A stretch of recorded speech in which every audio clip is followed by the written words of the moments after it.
Hey everybody, this is Kara. And this is Ed. And this is your day's dumpster fire.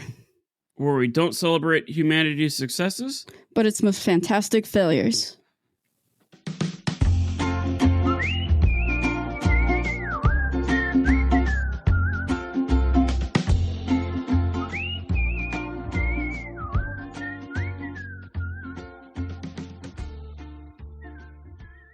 Wow, I forgot how fast that new intro kind of like quiets down. I was getting ready to take another bite out of my sandwich, and then like it started tapering down. I'm like, oh crap! Aw, bummer. I guess I'll have to wait until we get into the actual show, and then we'll go from there. That'll work. It's all good. So yeah, no, today, as my microphone just peaked, like, oh boy. Right, never mind. I'll deal with it. So today is kind of a weird show because we've recorded an episode in between the last one and this one. Huh. Depending on editing time, it might still go in order. Yeah, no, we recorded, Kara and I decided to take on the episode or the idea of the Titanic sinking, and there are so many podcasts out there that just revolve around Titanic-y things, and there's just no way that we could have competed with what has already been done. So we decided to have our students like investigate their own theories as to why it sank. At the end of the day, it hit an iceberg, it sank. But we wanted our students to kind of see what was out there. So I am currently working on that. It turns out that our huge, giant classroom with all these bare walls and everything is the most echoey thing known to mankind. And I'm having to I have to edit like word for word, and that's just its own dumpster fire in its own right. I'm hoping when it comes out here in the next 5 to 6 years, when I'm done editing it, that it sounds good. But yeah, don't record in an open room. Because Kara, weren't you suggesting that, like, hey, let's record in the NPR? Yeah, that would have been even worse. So, like, we have a multi-purpose room at our school where it's like a tiny, tiny little auditorium, but it is the most echoey thing ever because it's surrounded with brick walls, hard tile floors, hard ceilings. There's like a little stage that is all made out of like hard everything. And when you stand in that room, you can hear yourself before you even speak. Let alone with the room being full of children. Yeah, that would have been such a disaster. So yeah, we're gonna get that out. I'm going to try to get that out at some time. But thankfully, in the meantime, you have Kara, who has lived and breathed Vietnam for like the past few weeks, and you should finish it off, right? Like it's gonna finish today, but I have enjoyed every minute of it. And I'll be real, there's a lot of stuff that I left out. There's a lot of elements, especially this episode. We're going to talk more about what was going on in the U.S., and I leave so much out, and I feel bad about doing so, but just for the sake of time, I focus solely on Vietnam and not all of the other craziness. I do go into the election a little bit, but yeah, I mean, I just felt bad leaving all that out, and I really just wanted to say that because, because there's so much like civil rights and gay rights and all of that stuff going on at the time period. And I would have to say that 1969 is probably one of the craziest years in U.S. history. 68 and 69, those 2 years, there's something. And it's great, and I love it. And like I said in the last Vietnam episode, this is the stuff that I studied the most in college. This is what you revel in? This is what I revel in. I freaking love it. It's so funny because I've been watching I started rewatching the John Adams series on HBO. That's a good show. Oh love my that gosh. Show. Yeah, I watched it when I was in when I was like 23 years old. Now that I'm like 42. So I'm rewatching it now that like from the perspective of whatever age / father and all that kind of stuff. And there was one scene where like John Adams and Sam Adams watch a man get stripped naked and then tarred and feathered. And John Adams is like, is this the rule of law? Is this how we were going to proceed? And Sam Adams seemed kind of okay with it. And I was just thinking like, guys, wait till the 60s. Like, wait until 68, 69. It's going to get so much crazier than you could ever expect. It's crazy, but it's also a progressive turning point, I'll argue. Yeah. So it's something where, like, yes, the protests would get violent, but especially if you look at civil rights throughout the 50s up to this point, and the nonviolent movement led by Dr. King, it's violent, but then it's only one-sided violence. Okay. Well, if that makes sense. And then we at this point in 68, it's to a point where we're about to blow. The one-sided violence is not working for some people. And then we start to get the explosive protests, especially after Dr. King is assassinated. Yes. Because I know like Malcolm X and Dr. Martin Luther King were, well, if you really want to see the dynamic between Martin Luther King and Malcolm X, look at Professor Xavier and Magneto. Yeah, it was pretty much that. That's what those comics are based off of.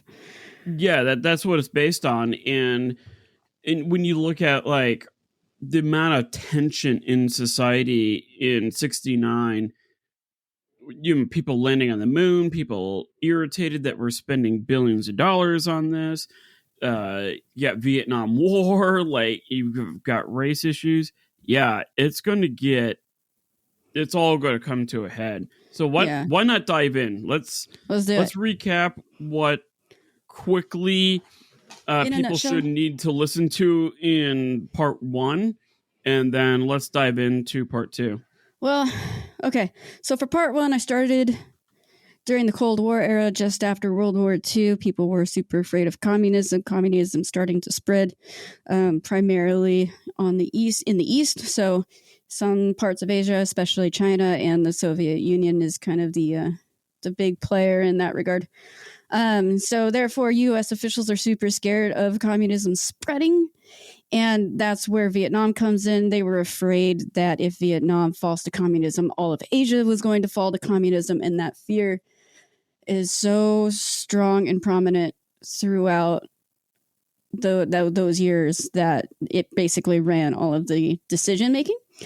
So then we get to Vietnam, and the U.S. is involved in Vietnam from the early 50s financially, and eventually we have boots on the ground by the time we get to 1965. And slowly, gradually, we're getting more and more media coverage of the conditions in Vietnam. And by the time we get to 67, we have a lot of people, and it's like half and half. You have a lot of people who are supportive of the war, but then you have a lot of people who are frustrated with the war. They don't know why we're there. Why are we spending so much money on this war and all of that good stuff? And then we get to a huge turning point in terms of the public opinion of the Vietnam War in January of 1968. So that's where we will start. You know what's funny is that I remember like learning all this stuff when I was in high school about like turning the tide of communism and stop the spread and all that kind of stuff. When I asked my grandfather, because he was born in 1818 and lived through the Depression and all that stuff, he remembered not really being worried about it. My dad was never really worried about it.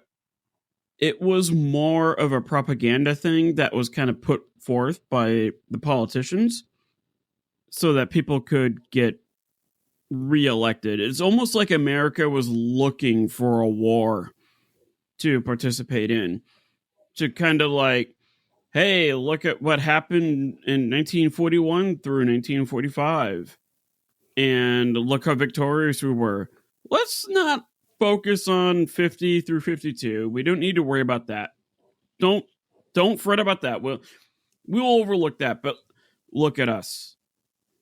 And that was kind of the vibe I got when talking to my grandfather and my dad when I was younger, my uncle. It wasn't like they were so worried about the spread of communism. It was more like, where are these nuclear missiles going to be positioned? Because that kind of determined a lot. And Russia really spearheaded rocketry and missiles and all that stuff, whereas America at that time, from the 50s to the 60s, was way behind on rocketry, but they had a lot of bombers. And a lot of these bombers couldn't be shot down. And I think that's kind of like the mechanism that perpetuated the politicians to be like, hey, we need to stop the spread of communism because these missiles could hit anywhere at any time, like Cuban Missile Crisis, for example. I think it's a mixture of all of that. Yeah. So from everything I've read, watched interviews, primary sources, I've read a lot of it. The general feeling in the country as far as communism goes is it wasn't just the fear of like communism, especially in the 50s.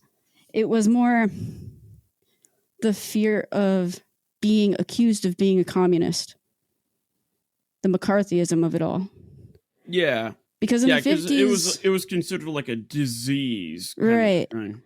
And in the 50s, you start to see something happen in culture where people are afraid to be different. People are afraid to really show their personalities and show their true opinions of things publicly. You have people living in, cookie cutter, white picket fence homes in suburbia, wives stay at home, all of that stuff, like the white suburban American 1950s.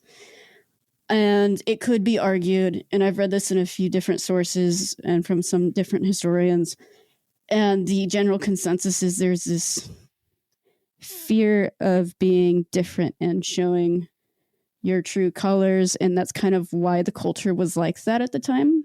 Well, we have what was it, McCarthyism? McCarthy was just this guy was nuts. Yeah, and we talked about him in the first episode, and yeah. Go back and listen to that. But like he perpetuated this idea that communism is a disease, and all the way up to Jonathan Miller coming up with the play The Crucible, which was all about the Salem witch trials, which was an allegory of what it was like to be anybody who thought differently in society in America, and you could be destroyed if you weren't careful. Right. So you have that going on. And then the further we get away from McCarthyism in terms of time, you start to have kids growing up in this type of environment, and those kids are starting to ask questions like, why are we living like this? Why are we living in a hypocritical society where you say all men are created equal, but then you look down the street and people in the South are being essentially tortured based off of the color of their skin? Why are we in the middle of a war and we're paying millions of dollars for, and we're seeing the Vietnamese people getting blown out of the water? What's the purpose of all this? So we have this younger generation asking a lot of questions, and that's why you see a lot of the protests come out of college campuses, is because that generation didn't grow up in the McCarthy era. So there is that thing where they don't have that same fear that their parents did, and they're willing to fight that. Yeah, and it's a lot like what we're seeing today, right? We're seeing kids today who have grown up in an age where there really hasn't been a major war, and these kids are kind of like, living off their Xboxes and PlayStations and their cell phones and stuff like that, and a lot of them are starting to be like, what's going on in the Middle East? Like why are like we spending so much money over there?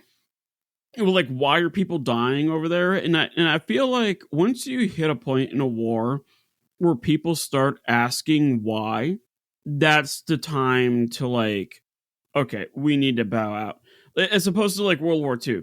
You could ask anybody in 1943 America, why are we in the war? They will know. Yep. They have very, very specific and like, what would sound like valid reasons.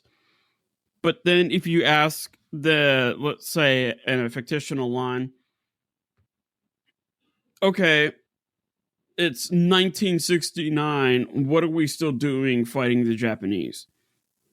And people will probably be like, I have no idea why. Now, granted, we all know how World War II ended, but I feel like when we are talking about Vietnam and we're talking about the spread of communism and all that kind of stuff, we are starting to get into a generation of like college kids who are like, what are we doing? And you could be prosecuted for asking that type of question.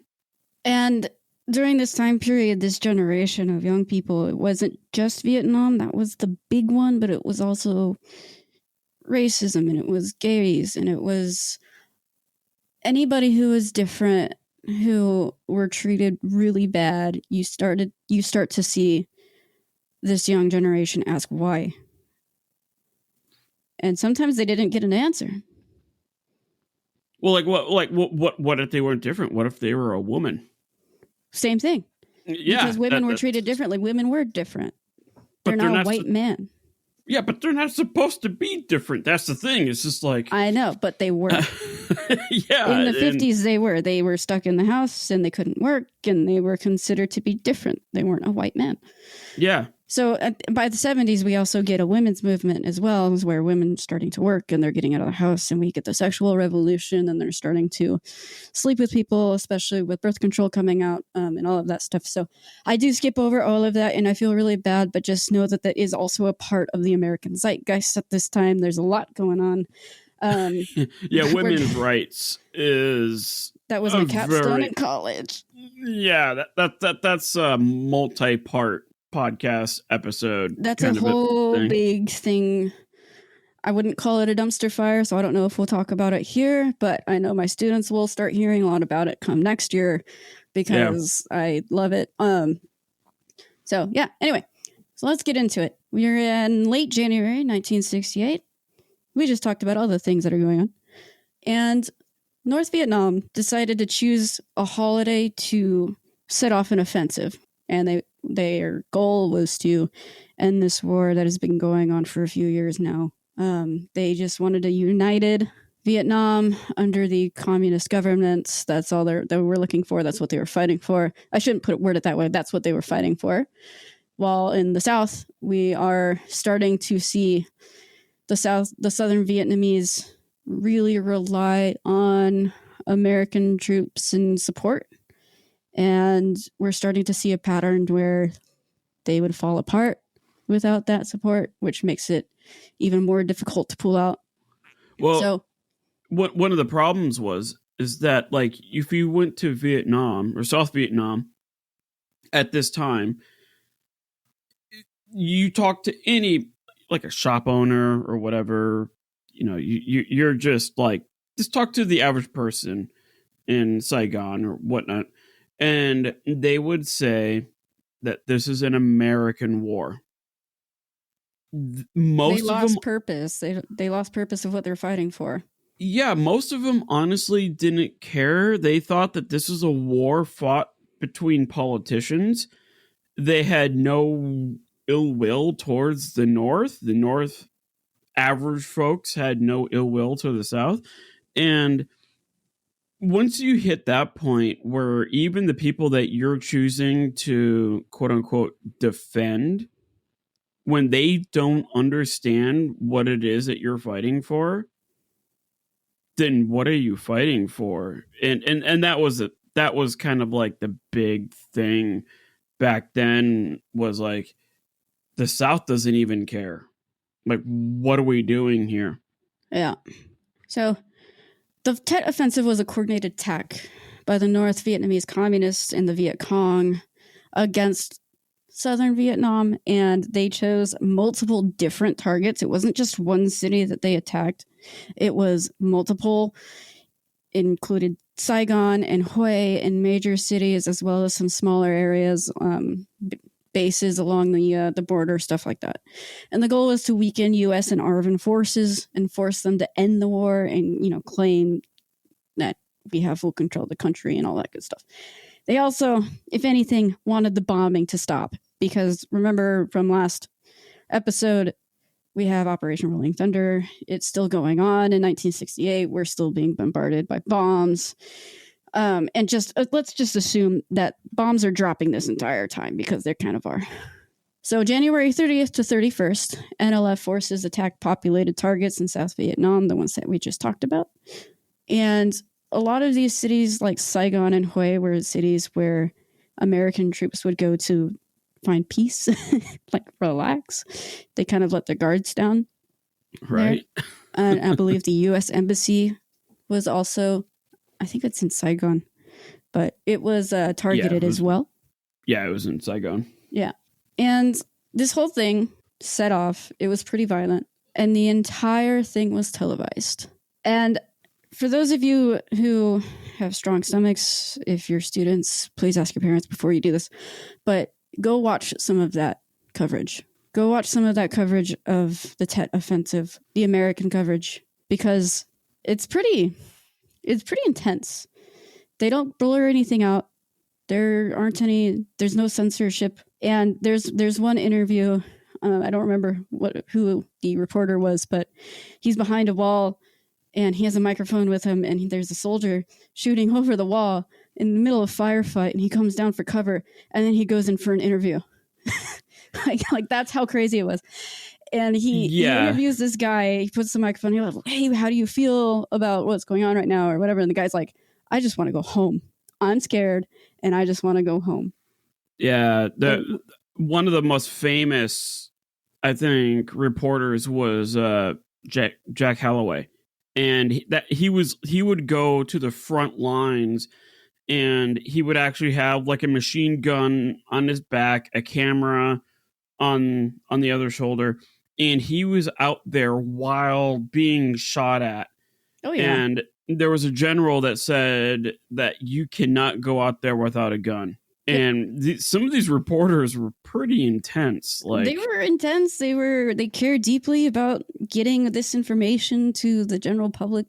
Even Walter Cronkite went to Vietnam in January. Yeah. So you can watch Walter Cronkite out there with his helmet talking to people. So yeah, all of this was televised. Watch some of that media coverage if you're allowed to. It is pretty intense, so if things like that make you very uncomfortable, don't watch it. But this is stuff that just came on the regular nightly news. Like people in their families with their kids would surround the TV every night, and this was like a family affair. And you have all of this, the reality of war in their living room. And this is the thing that really, really bothered people, this Tet Offensive, because of the way it was covered. And another thing that came out of this event, there was a Southern Vietnamese police chief who came up to a Viet Cong soldier who was captured, prisoner of war, and shot him point blank in the head. Yep. And a photographer took a picture of him right before he was shot, and that went to newspapers all over the world. And that image alone caused so much emotional response throughout the entire world. So, and I do want to note too, like this conflict wasn't just televised in the States. It was also watched closely by British media and some other places in Europe. So just be aware of that. There is a guy his name is Sir Max Hastings. He wrote a book on it. He was a reporter at the time, and he's been studying this event as a historian. Book is actually the main thing that I used for this, so go read it. It's great. Sir Max Hastings, he's cool. He's written other ones too. He wrote one on World War II. Anyway, just wanted to plug that. You go. But yeah, this particular event is really something that caused a lot of public outcry. And the first phase of this is the most famous. There were 2 more phases throughout the summer. NFL forces targeted smaller cities and villages throughout the summer and through the winter. ARVN and U.S. forces took back the towns and villages, and the NLF were captured. So in reality, ARVN and U.S. were able to push these back, and technically the Tet Offensive was not successful. Yes, but not without a lot of effort from I'll get there. The U.S. forces. And I know you'll get there. I just want to specify, like, the Americans, the soldiers did their jobs. Oh yeah, nobody's saying that they didn't. That's the thing. Yeah, it's just that they were really criticized back then for it, which is nowadays infuriating. I think especially with people who are learning about it in school and in universities, the soldiers who went there have gained a lot more respect from the general public. Yeah. But despite the fact that they were successfully able to put the offensive down, they suffered heavy casualties. They lost a lot of materials and equipment and men. And this also includes a lot of civilian deaths. It was a bad deal. So by the end of the Tet Offensive, both sides claimed they won. ARVN and U.S. forces nearly wiped out the NLF in South Vietnam while taking back everything they took over. But North Vietnam, this did successfully cause a big issue in terms of morale and support from the general public for the U.S. The Tet Offensive caused a shift in public support for the war back in the States. Maybe more than a shift, and maybe we'll call it a tidal wave, an earthquake, a dumpster fire. Public discussions of de-escalation became commonplace. Anti-war demonstrations began picking up and protesting intensified. This is where we start to get the famous imagery of the flower and the gun, peace signs, some really sick-ass music. Yeah. Like, this is when the anti-war movement starts to spread to places that weren't just college campuses. Now we have celebrities talking about it. We have athletes talking about it. Muhammad Ali has a very famous speech about the anti-war movement. We have musicians making a lot of statements. We have civil rights leaders, and they're all starting to start speaking their opinions of this war, generally against it. A big hit, especially for Lyndon Johnson, who's going through a lot of political turmoil at this time because of the war. On February 27th, 1968, Walter Cronkite spoke out against the war. And I'll explain why this is a big deal. But he said, I watched it. You can find this. You can find this on YouTube if you ever want to watch it. I linked it. But he said, "Who won and who lost in the Great Tet Offensive against the cities? I'm not sure. The Viet Cong didn't win by a knockout, but neither did we. We should have all along that any negotiations must be that negotiations, not the dictation of peace terms. And with each escalation, the world comes closer to the brink of cosmic disaster. But it is increasingly clear that to this reporter that the only rational way out then will be to negotiate not as victors, but as an honorable people who lived up to their pledge to defend democracy and did the best they could. This is Walter Cronkite. Good night." And then it ended. So it's pretty heavy. And Walter Cronkite, for those of you who don't know who he is, he was the most watched, most famous television newscaster of the time period. I'm sure even some of our students have heard of Walter Cronkite, considering how famous he is. Maybe a parent or two has talked about him. But he was a big deal. And after Cronkite's comments, President Lyndon Johnson knew. He said, "If I lost Cronkite, I have lost all of Middle America." Well, and I think that stands testament to the power that America has internally. I'm not going to get super political here, but like when we look at, say, our past election, and we look at how one presidential candidate chose to go on to the largest podcast in the world and make their claims and all that kind of stuff, and then you look at the outcome of the election, it's one of those things where here in America, if you find the right avenue, if you are in the right medium, your voice will be heard, and even the president has to abide by that. And it's been that way for a very long time. It may not seem like it, but you really do have to think about, like, okay, yeah, technology has changed. Imagine the person who was in charge of all the telegrams, and imagine that kind of power that you have when you can speak up. So it doesn't have to be a senator. It doesn't have to be some politician or whatever. It can just be somebody in the media who can tell a president, like, end this war, kind of a thing. Yeah. And to kind of stay in that vein, Lyndon Johnson was aware that there's an election coming up in 1968.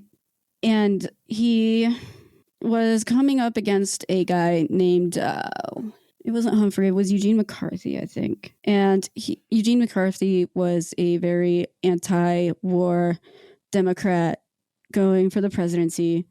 And a lot of the younger working class people really liked him. So he had that on one side. On another side, he had another issue. Another Democratic senator who he really did not get along with, Robert Kennedy. And in March of 1968, Robert Kennedy decided that he was also going to run for the presidency. And by this time, now we have three different major candidates for the presidency on the Democratic Party, where we have one unified Republican candidate in Richard Nixon. And I think that's part of why Johnson decided to say what he's going to say on March 31st. So I just wanted to note that before we get into it. But on March 10th, the New York Times released an article stating that the military demanded an extra 206,000 men, which required reservists. And this was a big deal. So this particular New York Times article was a big problem for Johnson because at this time period, you had the draft going on. And now you're starting to see young people burning draft cards and holding demonstrations of throwing their draft cards away and refusing to go to war. And you're having a lot of music coming out for like saying, "I'm not going to war. I'm not your fortunate son. I'm not a fortunate son. So I'm to quote Creedence Clearwater." But we have this going on, and then this comes out, and this is an issue. And on March 31st, on national television, Johnson addressed the nation, and he said, he gave an update on the status of the war. And then after the update, and nobody knew he was going to do this except his wife, he said, I shall not seek and I will not accept the nomination of my party for another term as your president. So he decided to end his run for a second term as president. And while he had major successes on the domestic front, he knew that his presidency was defined by Vietnam. And he decided it was time to step down as president. And by stepping down, Johnson had hoped to restore some unity amongst the nation. His goal was to say, okay, maybe I'm part of the problem. Maybe I can be part of the solution. So I'll step down as president and I'll just try to do the best job I can while I'm still in office. And that's respectable. I get it. I can kind of see where he's coming from in that regard. On April 3rd, North Vietnam had accepted Johnson's offer to begin negotiations of peace. Okay, this is a good thing. Johnson had hoped that this would help repair some damage done to his presidency, political party, and public opinion at home. Unfortunately, there's a little wrench that was thrown in the next day. On April 4th, 1968, Dr. Martin Luther King was assassinated. After his assassination, riots and protests sprung throughout the country.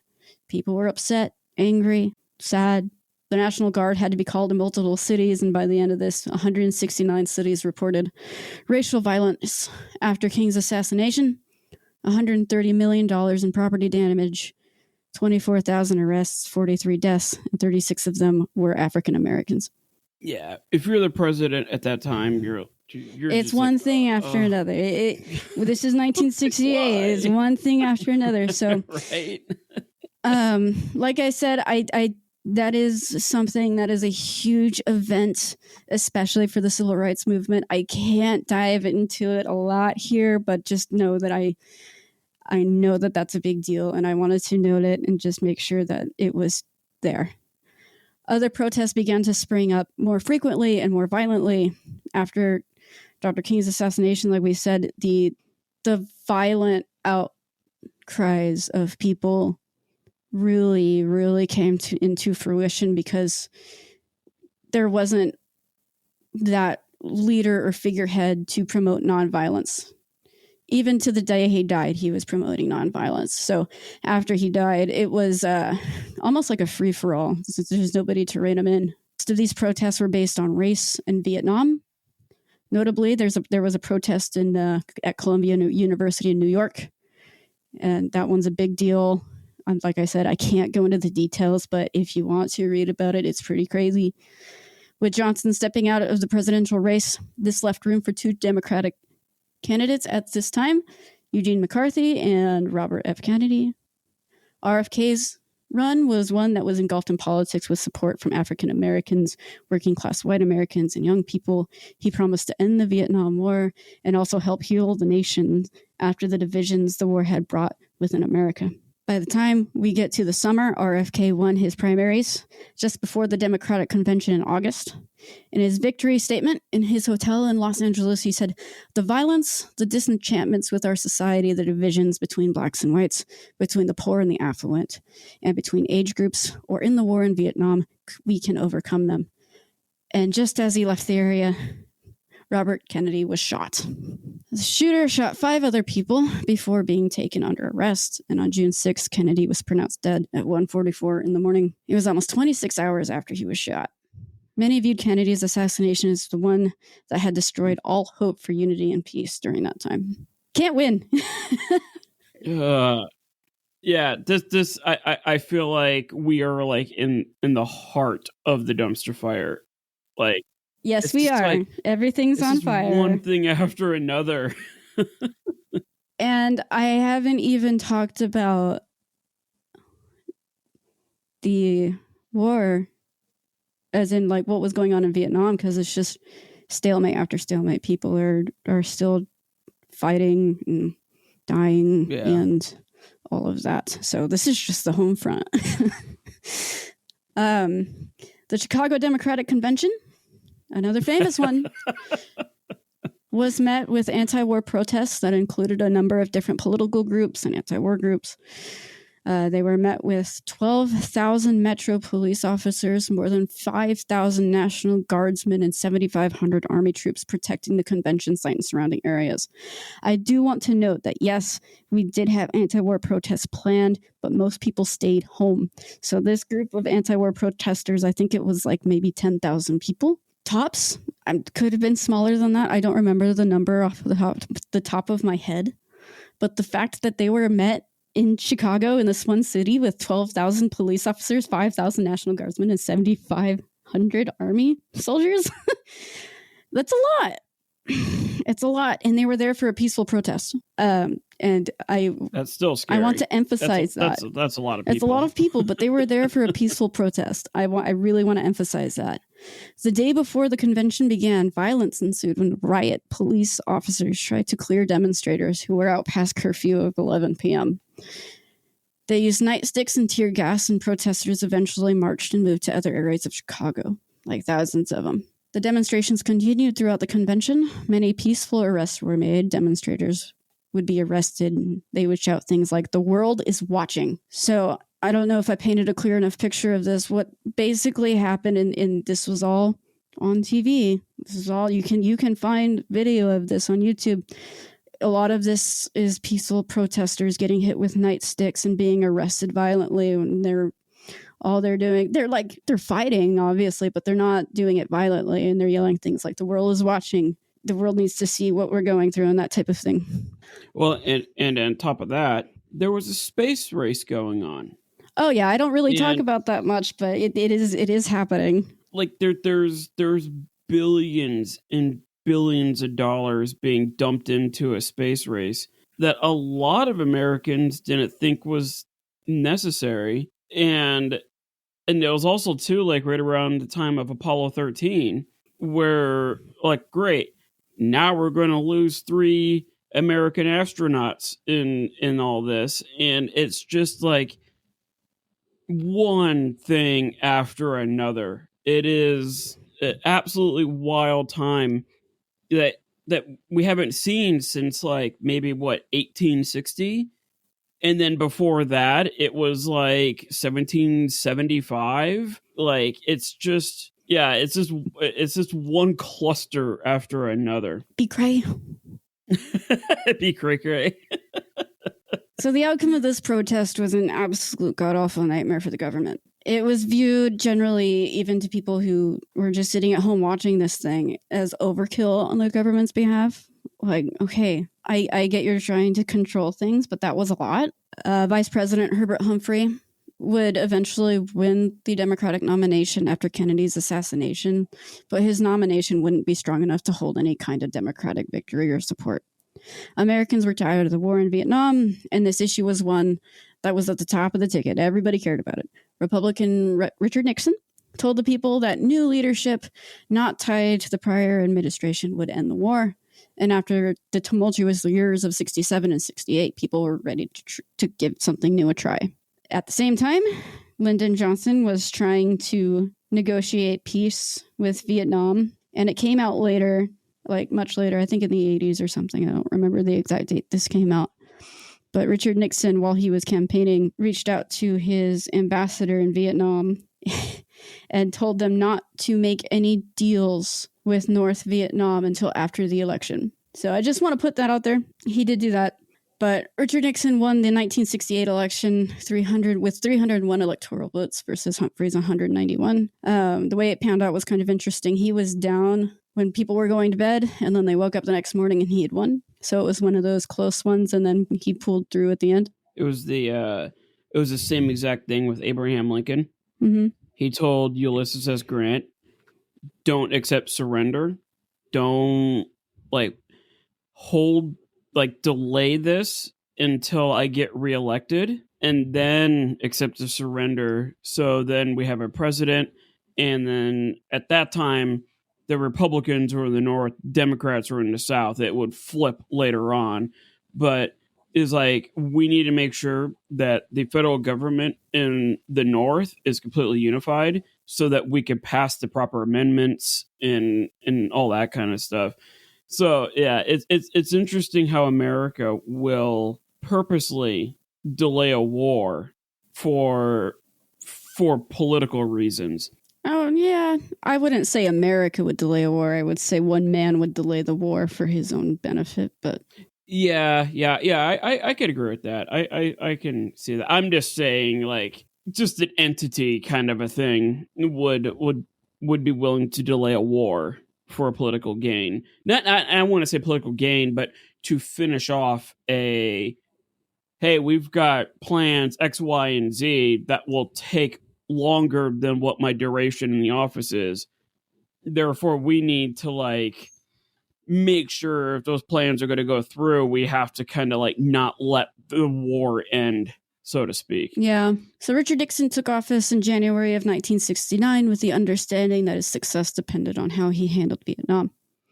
In the first months of office, Nixon ordered B-52 bombings in Cambodia, targeting North Vietnamese base camps there with a goal of escalating the war and winning it by force. So he kind of did the opposite of what he told the general public. So he's trying to win it by force, which Johnson already tried to do. But what he did differently is at the same time, Nixon began new negotiation talks with North Vietnam. And he also tried to apply diplomatic pressure on the Soviet Union. So he tried to be super nice with Soviet Union and with China. Well, Nixon was one of the guys that really worked with the Soviet Union. I think he was like Secretary of State or an ambassador. I can't remember off the top of my head, but he worked with like Nikita Khrushchev and stuff like that. Like Nixon had a lot of experience with the Soviet Union. Right. So he had hoped that if he could get the Soviets and the Chinese on his side, that they could influence the North Vietnamese to be more agreeable to negotiations with the U.S. U.S. successes were already declining by early 1969 in terms of the military effort, and there were even Australian and New Zealand forces serving in southeastern Vietnam to help support the American cause, which I thought was interesting. Now, did we get the 250,000 or 200,000 men there yet, or was it still kind of holding stable? I think it was still holding stable because that was in March, and now we're in June.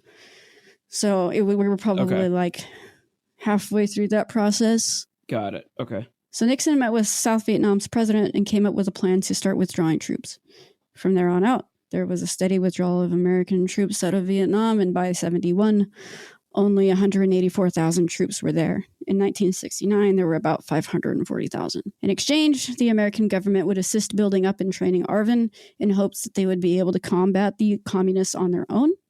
This government program was called Vietnamization, which is, I don't know if I like that that term. Rolls off the tongue. It's Vietnamization. Yeah, that's quite the word. But basically, the goal was to assist the South Vietnamese in building a new government and rebuilding and training their military and all of that stuff. The Nixon administration's main goal for this was to appease the American people. So I don't think they really cared about whether or not South Vietnam was successful. They just wanted to make sure that the public wasn't going to go ham on them again. By this point... Boy, have we not seen this before? Or like in recent years with, you know, like our conflicts in the Middle East, like we get involved, we conquer, we do a great job, but then it just draws on and on and on, and then people start like, what are we doing? And then America's like, okay, locals, this is what you have to do. And then we withdraw. It's just, it just, to me, it just rings so much of recent history, just repeating itself. Yeah. I don't like talking about current events on the podcast. I know, but I'm not even taking a side on who's right or wrong. It's just like, why does America just keep finding itself in this position? And I'll let the listeners decide that one. Yeah.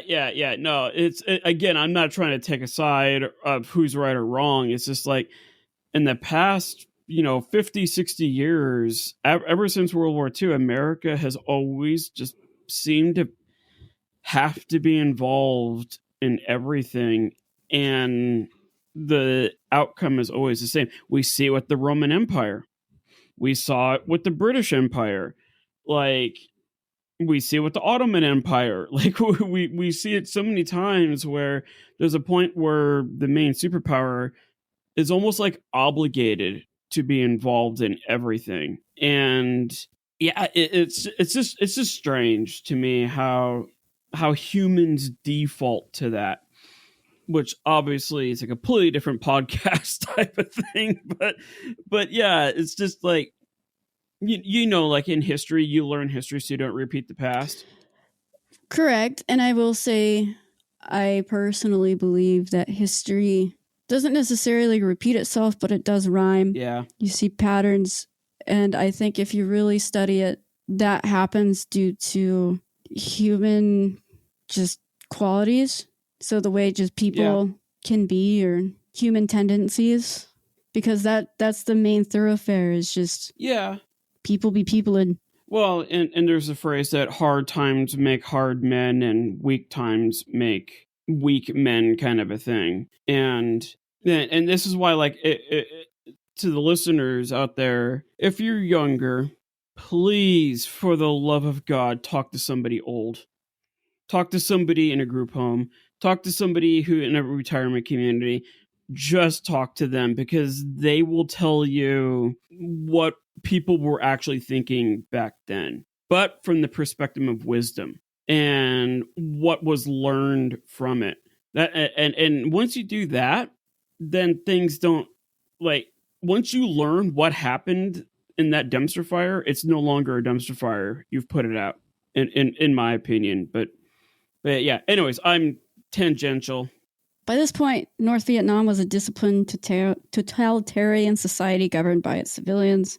South Vietnam claimed to be a democracy, but it was really just run by a bunch of generals with little promise for politics or military.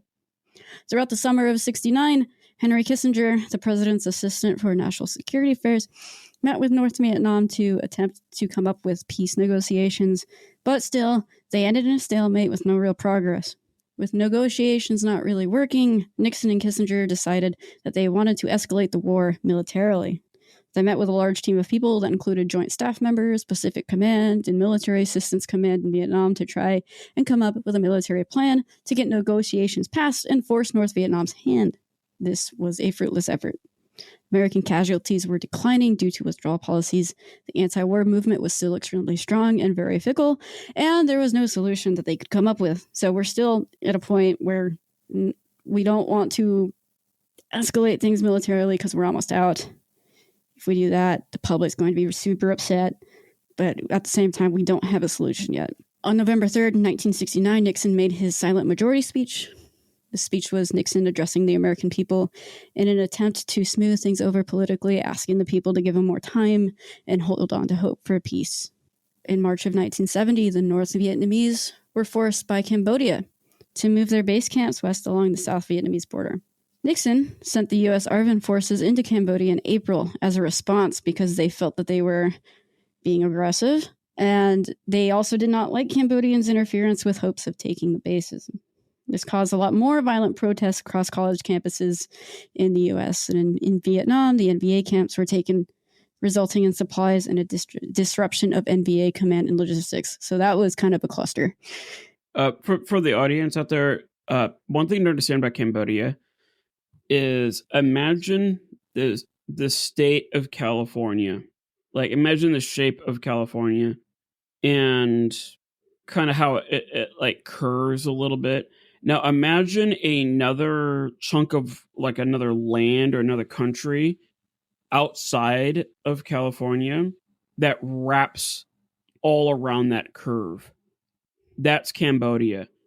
And all things considered, America wasn't really allowed to do much in Cambodia. The American soldiers had to, for the most part, stay in Vietnam. So if California was Vietnam and Cambodia, like, wrapped around California, the American soldiers couldn't use Cambodia. If they violated that too much, it would have turned into what could have been a world war. Like they just weren't allowed to use it, but the Viet Cong could, and they did, and they used it to their advantage. So like when US bombers started going into Cambodia, that's kind of a big deal because technically speaking, it's not boots on the ground, but it's a military action. America's like, oh, sorry, we just missed our drop and we just so happened to hit some Viet Cong targets in the middle of Cambodia. So it's the whole Cambodia thing is a fascinating part of the war to study because that whole country was caught in the middle of this weird fight, and there was a young guy or a history teacher there whose name was Pol Pot, that when all this was over, the North Vietnamese had to deal with Pol Pot, and Pol Pot was, he didn't operate by any rules or any laws or anything like that. But yeah, I just wanted to kind of like shed some light on the whole Cambodia aspect of it because it is a complicated part of, It is. Of the war. And if I had gone super full into that, this would have been like a 4-part episode. So that's why I just kind of gloss over it. Yeah, this could have been a college dissertation. This entire subject is like a full-on college PhD class. So I knew Vietnam era history professors. That's all they taught was just this. And I even knew professors at ASU that like solely focused on Vietnam, as well as professors that only focused on social issues in America during Vietnam. Like that is all they do is live and breathe, like 65 through 72. Like that's all they do. Yeah. So just know. So yeah, this it can get complicated really fast. And if there's anything that I talk about, or it sounds like I'm just listing a bunch of things, I'm sorry, but they are important. And it's hard to put it into a narrative without that narrative lasting like 4 days. So if there's anything that I say that you want more information on or more details on, please go look it up. You'll be going down a rabbit hole. So, well, and if you find stuff that we messed up on, just email us at the dumpsterfire, daysdumpsterfire@gmail.com. Like, feel free to blow us up. I'm totally open to being blown up. That sounds weird. I don't want to be blown up, but blow me up, but don't send me a bomb. Anyway, because that'd be weird. Nixon continued to expand his offensive strategy in Vietnam. In early February of 1971, ARVN forces crossed into Laos and Cambodia. So the Southern Vietnamese army started to go into Laos and Cambodia. The North Vietnamese saw this coming and forced ARVN forces to withdraw and retreat in panic. So this was primarily Southern Vietnamese soldiers, not American soldiers. And the North Vietnamese easily, protected their space and pushed them back. Yeah. On a different front, Nixon knew that North Vietnam's secret, meaning their secret to success, their special sauce, was the backing of China and Russia. That's where they got most of their money from. They got a lot of support, ammunition, all of that stuff. Yeah. He began to build relationships with both countries. Nixon did. Nixon wanted to create a dilemma for them. They had to choose, right, between the support of North Vietnam or creating a better relationship with the U.S. So he forced them to choose between having a good relationship with one of the world's superpowers and fixing that relationship that's been broken for so long, or continue supporting the communist North Vietnam problem.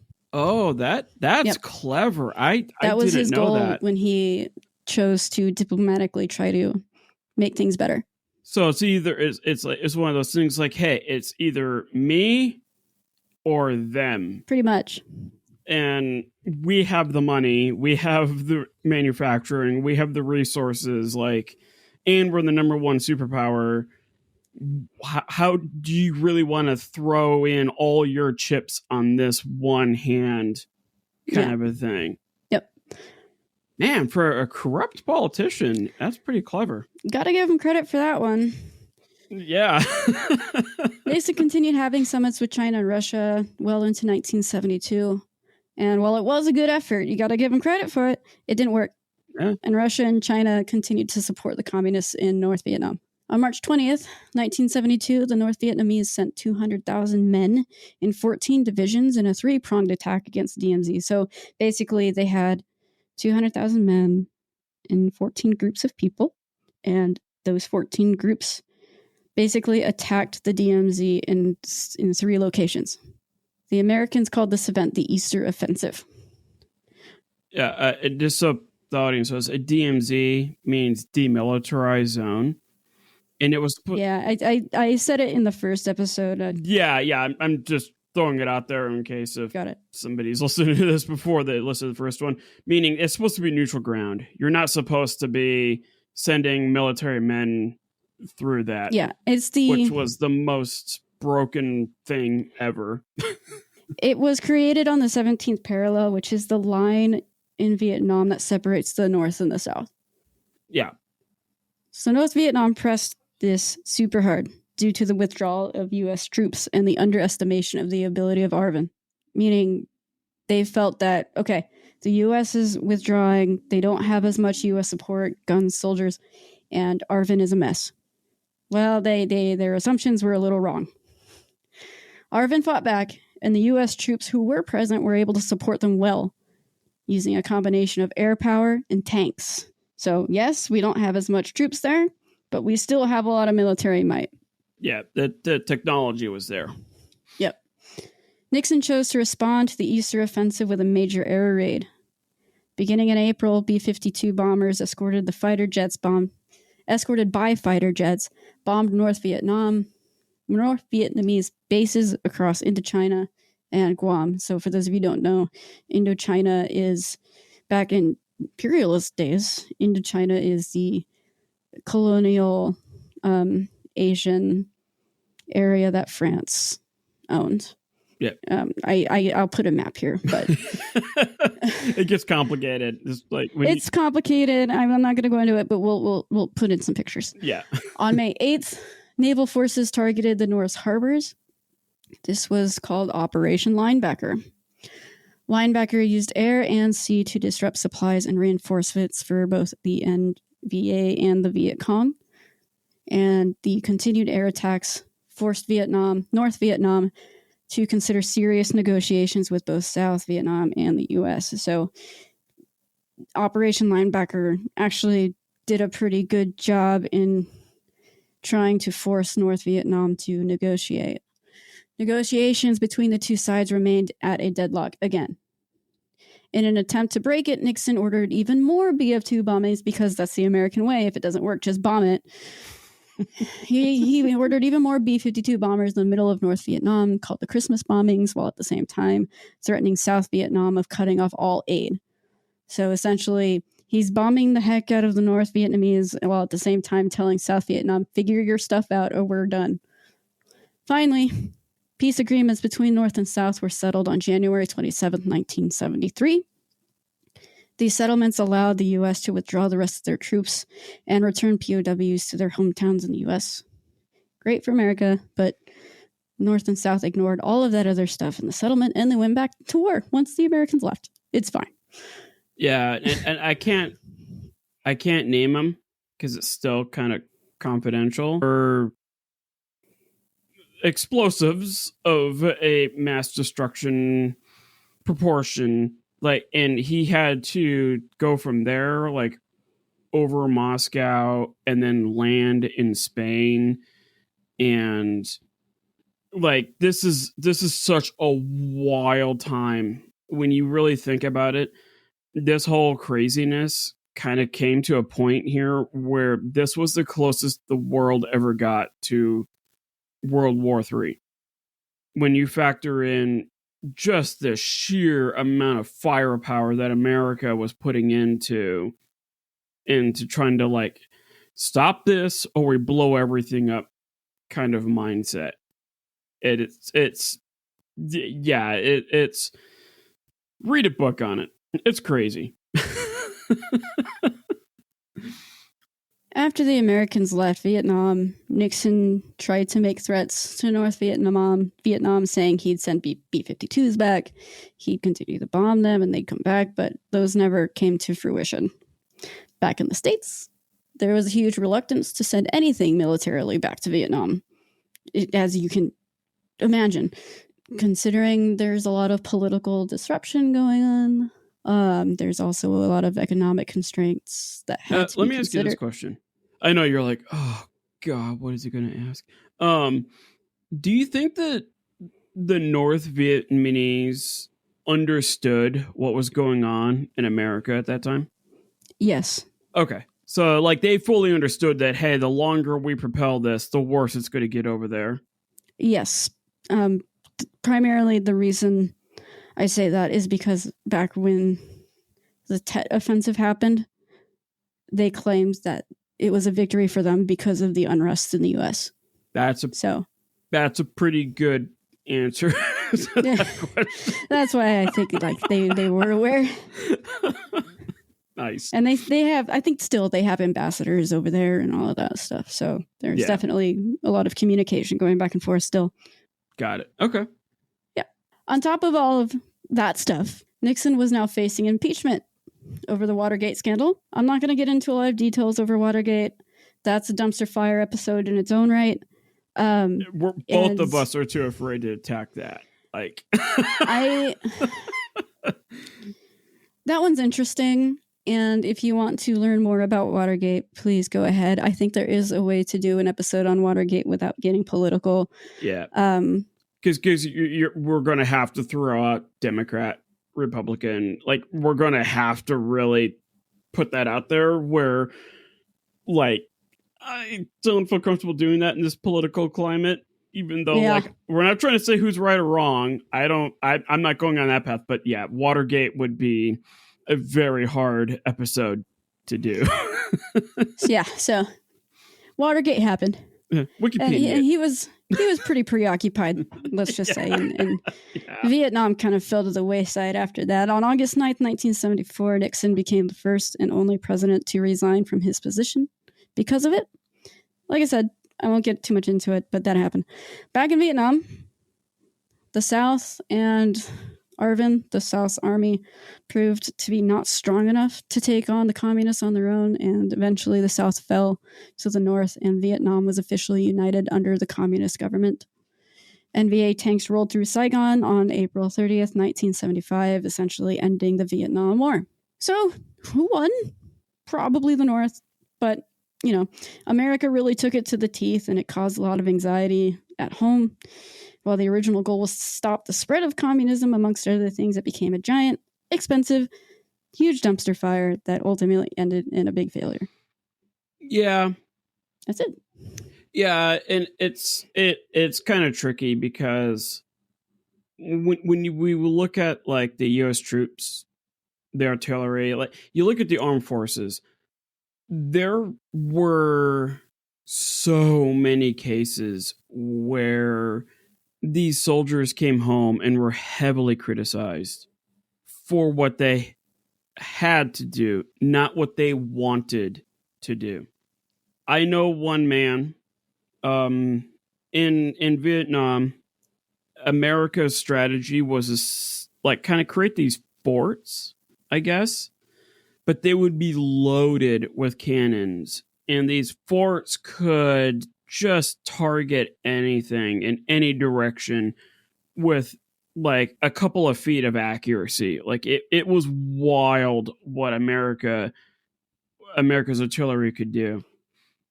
And I knew one man, I worked with him for a while, and his job was to sit up on the walls of one of these forts and shoot women and children. He had to. That was his orders. Anybody that came up to that fort, a woman and child, whatever, he had to shoot him. And what it was because the North Vietnamese were fully committed to winning this war. And they were willing to do whatever it would take to win this war. So they would take women and make them look like they were holding a baby, but they were actually holding like dozens of sticks of dynamite. And so they would go up to the fort. And since Americans are not big fans of like women and children dying in a war, it like if you talk to, I don't know, any German military guy from the 1940s, if you can find any of them, if you talk to any Japanese person, you can talk to any enemy of America that's still alive today, they will all say that Americans are, that's their weak spot, is like shooting or destroying or killing children. And the North Vietnamese knew that. And so they would send women up holding dozens of sticks of dynamite up to the fort, saying that, hey, I'm the only one left. Everybody's dead. The North Vietnamese killed my whole family. I need asylum. And then they would detonate and blow a hole in the wall of this fort. And then the North Vietnamese would come in and just like try to overthrow the whole fort. So it's one of those things where it's just like the American forces were forced to do a lot of things they did not want to do, but they had to do a lot of things that was necessary to the cause. And I think there was a lot to be learned from this war. I think in terms of the American military, when we look at like Gulf Storm, we look at the war and terror, we look at, you know, just all the conflicts that we have, the world still is like, okay, we really do not want to pick an all-out war fight with America because it's still, it will still not end well. And don't forget, America is also very best friends with Britain, and Britain is quite capable themselves. So, yeah, this war is one of these things where I feel like it didn't need to happen. It shouldn't have happened. A lot of people died because of it. American forces demonstrated yet again their training and expertise. And I kind of have to wonder, like, was there really a victory and was there really a loss? Depends on how you look at it. Well, because yeah, that's the thing. It's not.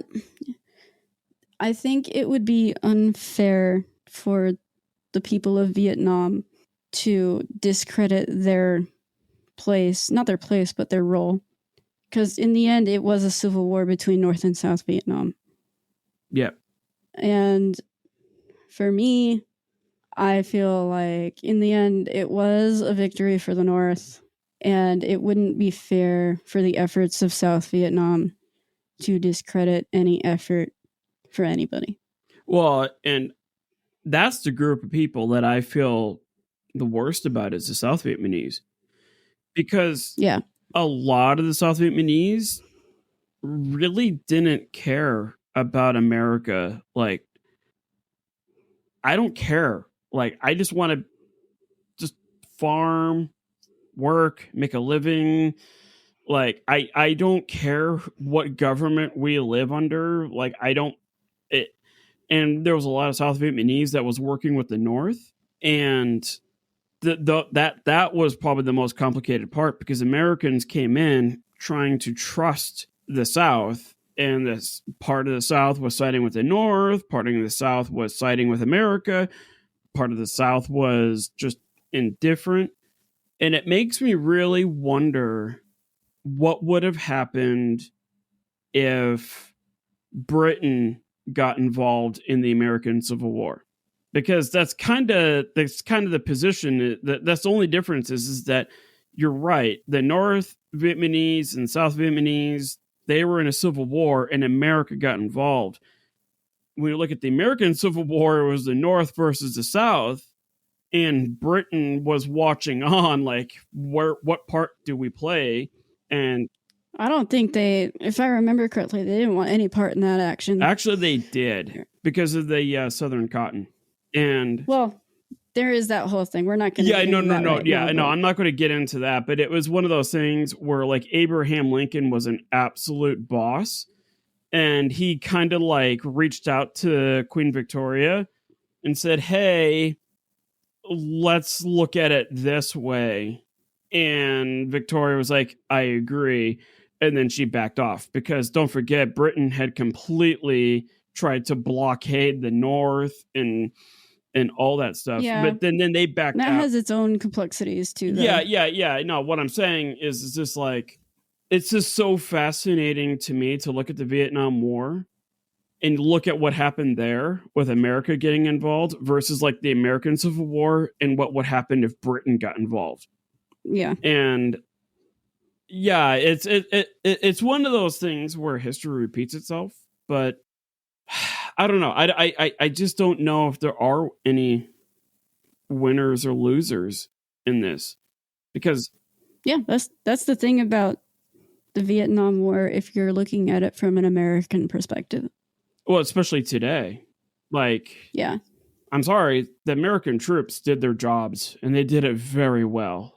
Now, whether Never said they didn't. yeah, I know you didn't. Like, I know, I agree with you. It's just like, okay, the American military did their jobs very well, but did they really need to be there?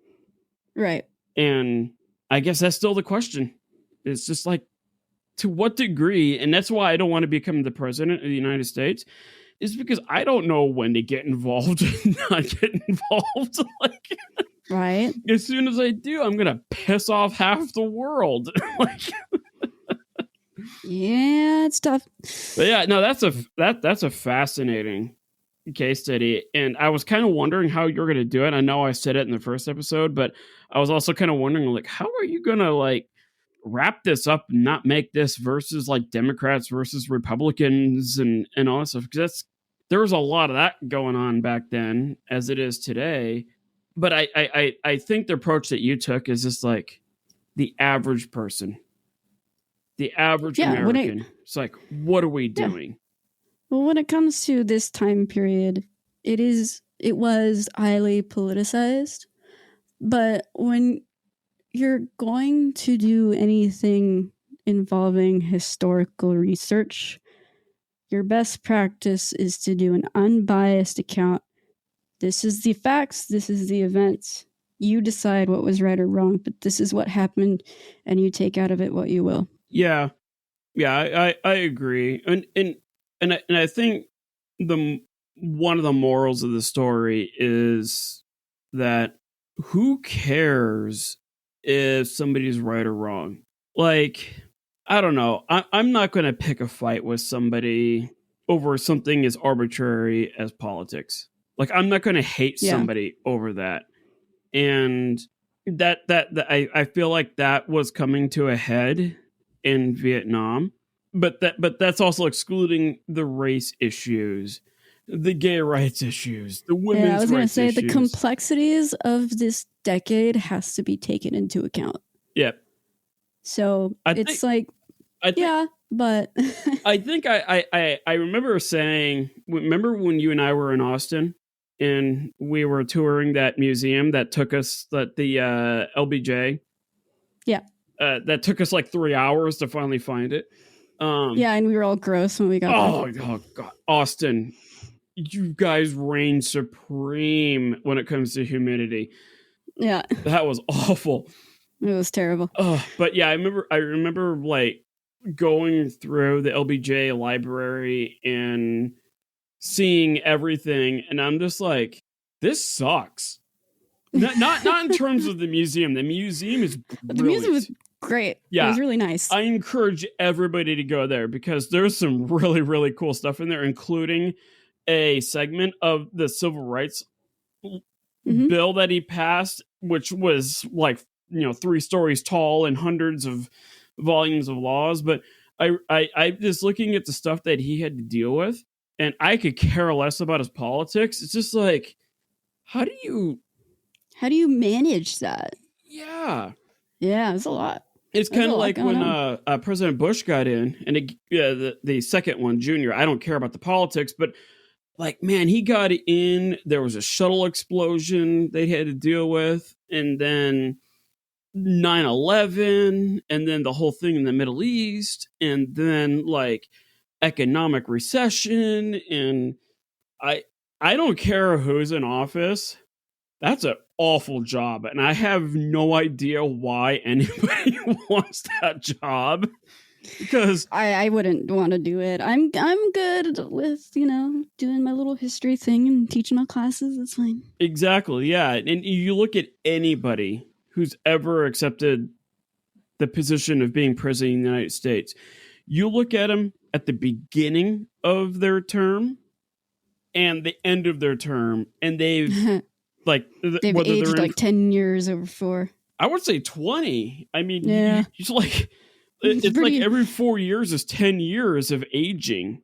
Yeah, When it's you a look at lot. the amount of stuff they have to deal with, and it has nothing to do with who's right or wrong. It's just like, I don't know. To me, it's the position of being president of the United States of America is I don't understand why anybody would want it. And I think there may come a day where, like, okay, guys, it's election season.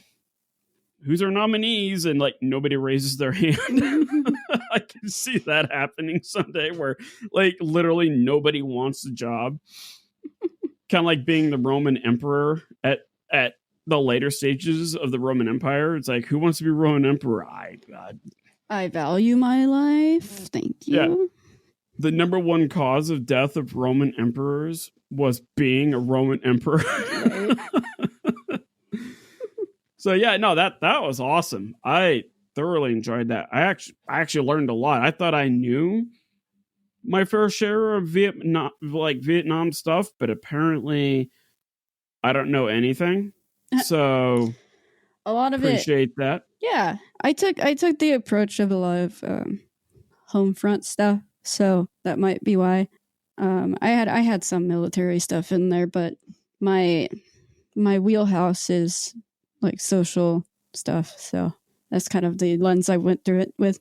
Yeah, you kind of remind me of that history professor that not now, not this stage in my life, because like you're one of my best friends and everything, but I remember taking a Western Civ class like through World War II. Okay. And I'm like, cool. I'm taking a World War II class. I'm going to learn about battles because I'm like a man in his late 20s. This is what we study. This is awesome. And she's like, yes, we're going to cover World War II, but only from the perspective of women's propaganda. Sick. What? I'm like, look, like, and then I look around. I'm like, oh, I'm the only guy in the audience. You probably should have studied up on that professor. I'm like, wait, I took this class because I wanted to learn about like World War II battles, and now we're talking about like women's propaganda getting into the war. Like, I was so frustrated with that because it didn't say that in the course description. It didn't say anything about that. It was just Western Civ of World War II. Like, to me, that would be fascinating.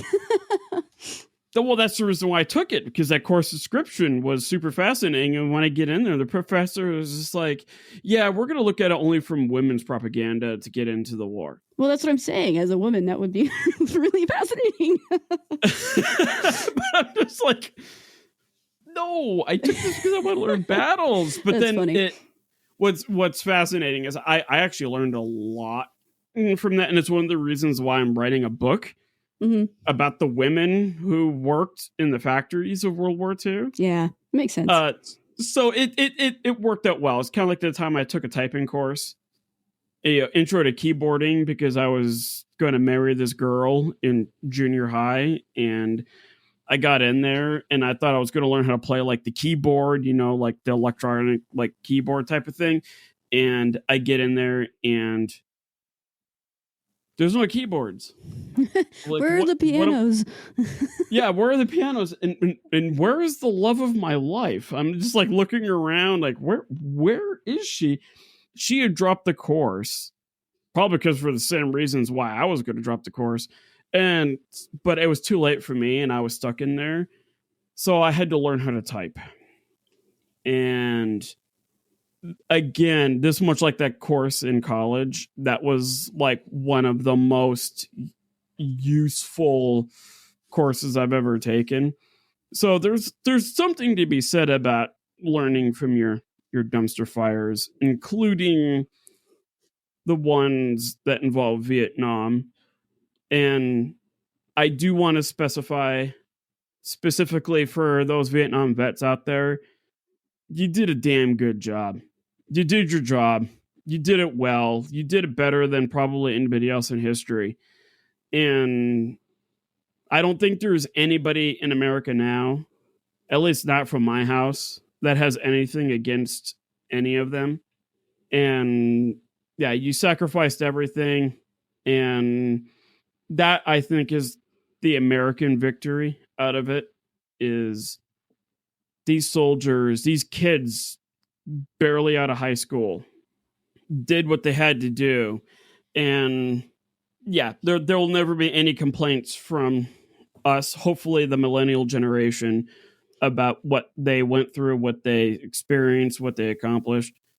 So it's one of those things, like, that's the one thing I want to like really hone in on, from my aspect of this episode, is that the Americans, you did a bang up job.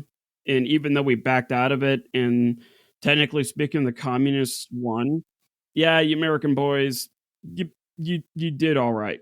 Like I said, and I'll say it again, and I think they would agree, it was a failure on the government's part. Yeah. That's what it was. Yeah. It was a failure on the leadership parts to figure this out. And the ones who paid the price are the guys on the ground.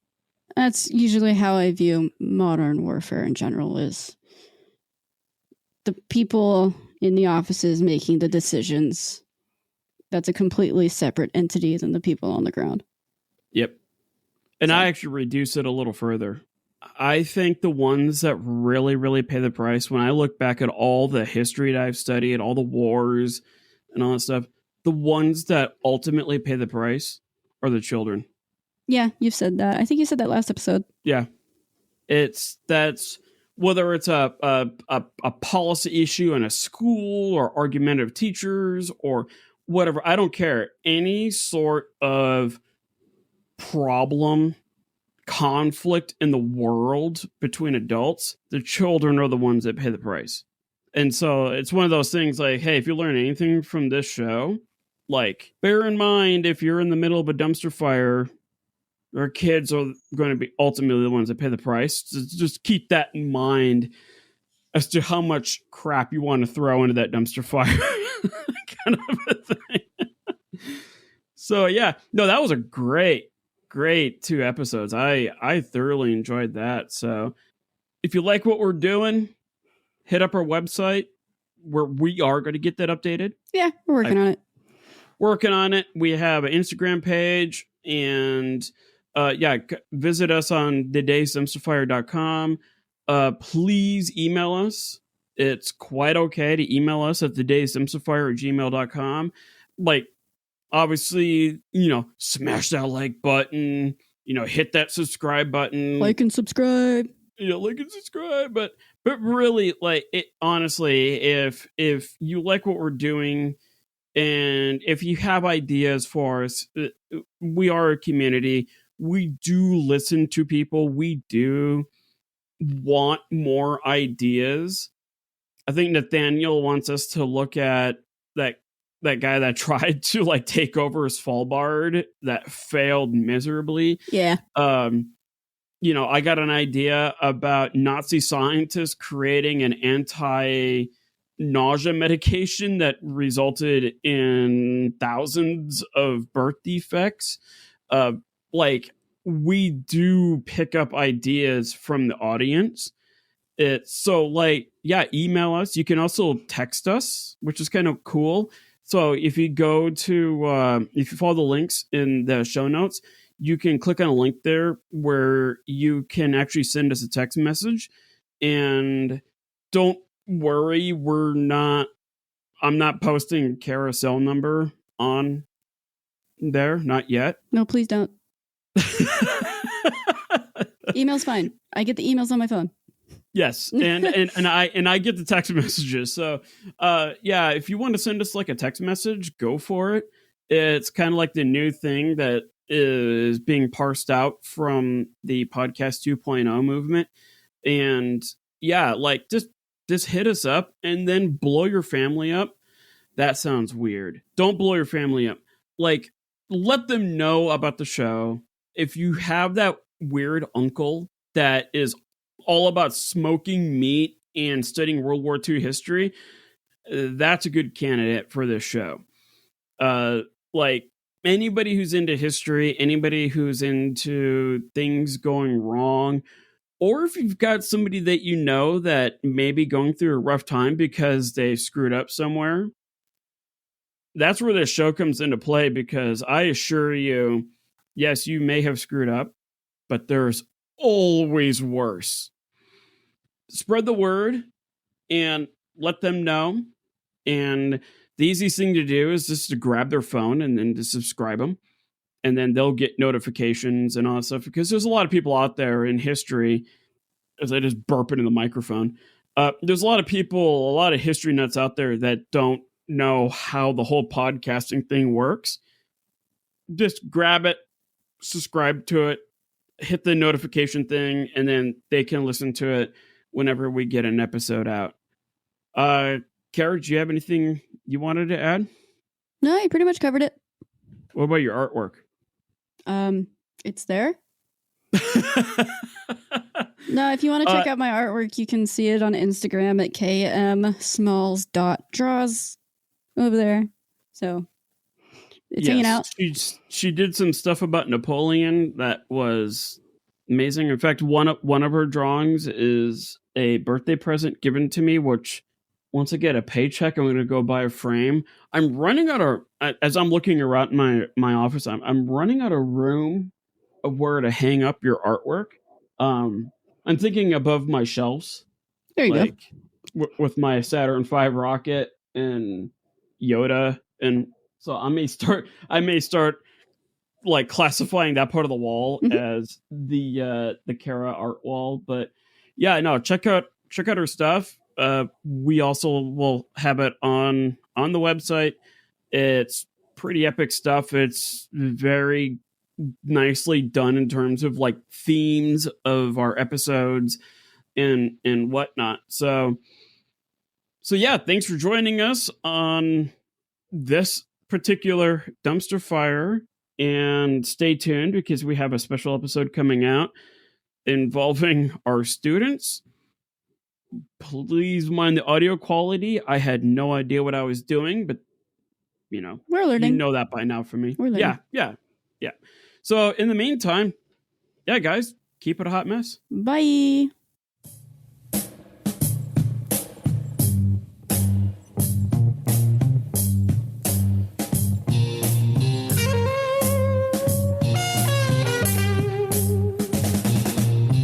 I'd like to call back today, when my woman wasn't so far away. If she could see me now, she'd change all my troubles somehow. Because she loved me, oh, she loved me so much. But then she loved me, and I can't walk without my crown.